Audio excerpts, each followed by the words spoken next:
play. Great block. Was able to keep his balance, stay, on the court. Then he, at the end of the game, he got that steal again from Marcus Smart.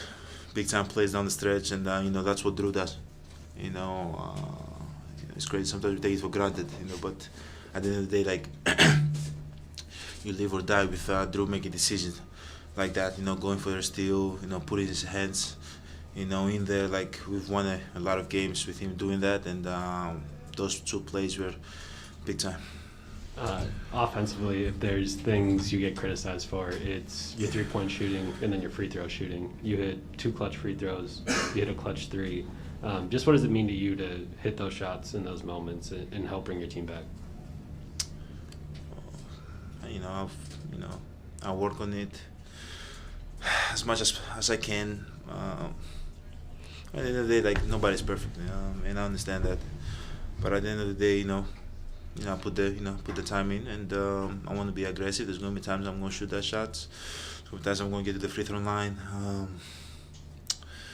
Sometimes I'm going to miss. Sometimes I'm going to make. Sometimes, but at the end of the day, I got to stay aggressive. That's what my teammates want me to do.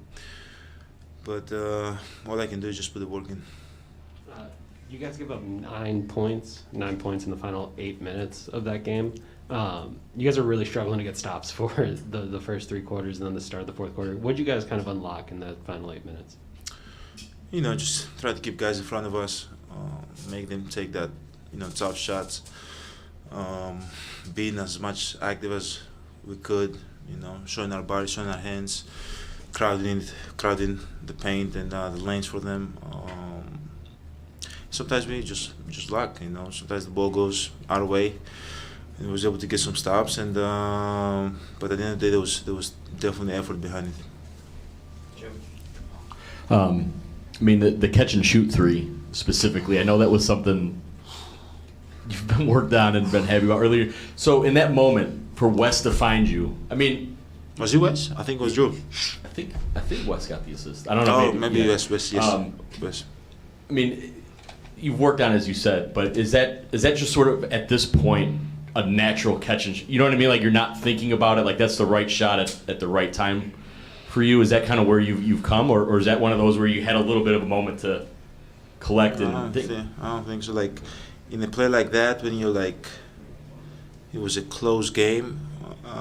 If you're not confident and comfortable enough to take that shot, for a person that I don't know, he's being criticized for his shooting, but.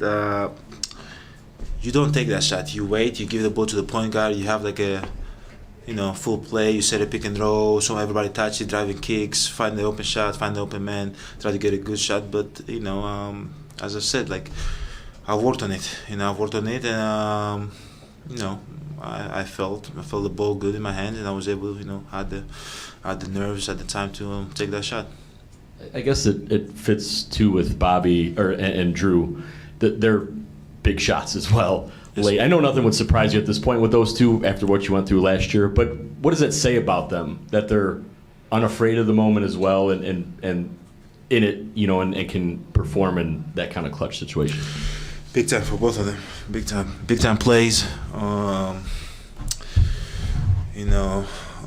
They've done it before. We've been a lot of times in situations like this that we've won games, lose games, but with those guys having the ball down the stretch, you're not scared for nothing. Obviously they're gonna make good decisions, they're gonna take good shots, and they're gonna make a lot of shots. So, as a team, we've seen them how they execute down the stretch, and we feel very, very comfortable when Drew has the ball and Bobby has the ball, or Grayson has the ball, down the stretch, because they've made big time plays. I remember Grayson 4 or 5 months ago. In here that he sent the game in overtime. They've made big time plays down the stretch. Bobby again and again. Drew defensively, offensively, again and again. So you feel very comfortable when they have the ball down the stretch, and they're gonna make most of the time they're gonna make the right decision. Well, you guys are down 14 in the fourth quarter, and they've been leading the whole way. Just like, what does it feel like? Obviously, got more of the series to go and such, but just what does it feel like to steal this? To come out of here with a win. Considering all that, feels good. feels good, but at the end of the day, can't get too high, can't get too low. We have two games ahead of us. We have one at home. Hopefully, we can go there and put ourselves in position to win. Enjoy the game as much as possible, compete, and play good basketball. But at the end of the day, like, you can get too high, too low. Like, we were up 7 or 10 the previous game. We lost it.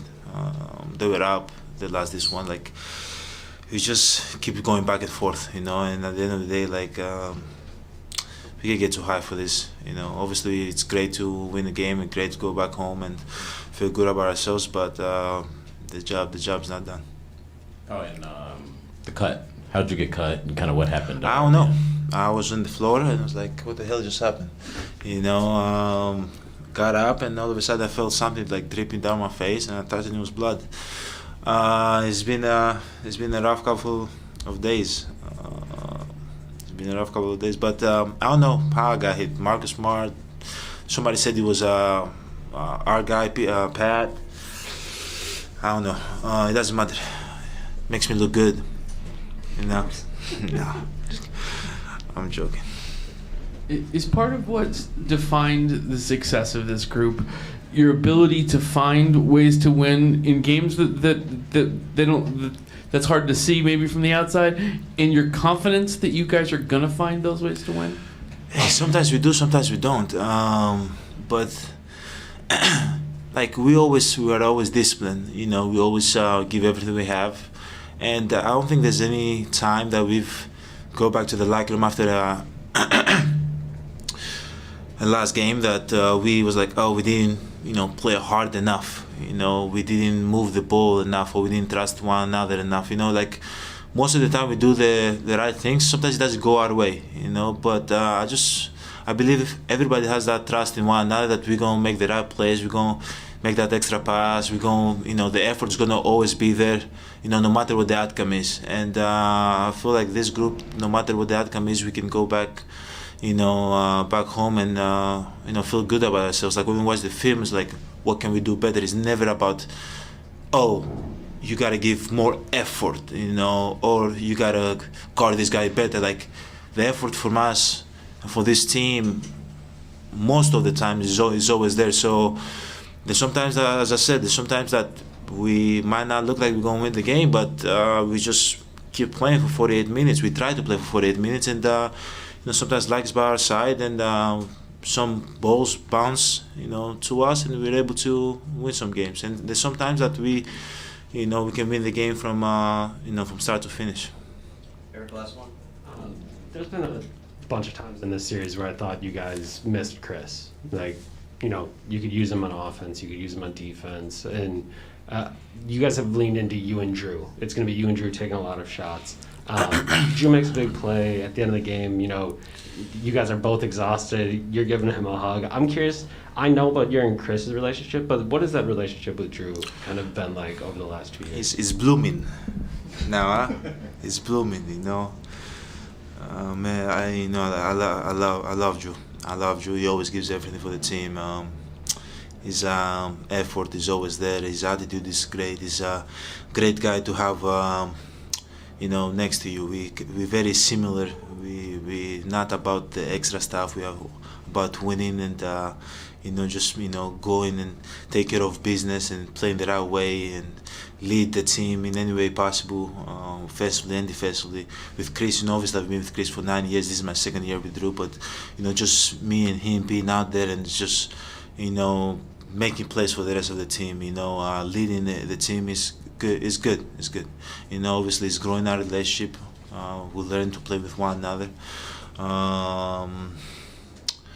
and obviously, Chris is a big part of what we do. We can say we don't need Chris; it's gonna be a lie. But at the end of the day, we cannot think that way. We gotta keep playing good basketball. We gotta keep putting ourselves in a position to win, and hopefully, Chris can be healthy to come back and join us and help us. It makes us a lot better. And he can come back. I can take the year off. Do you guys think if I take a year off after this season, do I still get paid? Do you guys know how it works? They might pay you. Might pay. You would get paid. Yeah, I think they would still pay. Fake an injury. What would you Like, do? if I take a year off, Yeah. what would I do? Yeah. I'll disappear. I'll go to an island in Greece, stay with my family, and disappear for a year. But no, but when Chris comes back, he makes the teams a lot better. And but at the end of the day, like, we gotta focus on what we have to do right now. We gotta go watch film, take care of our body, and execute the game 6. Thank you. 6.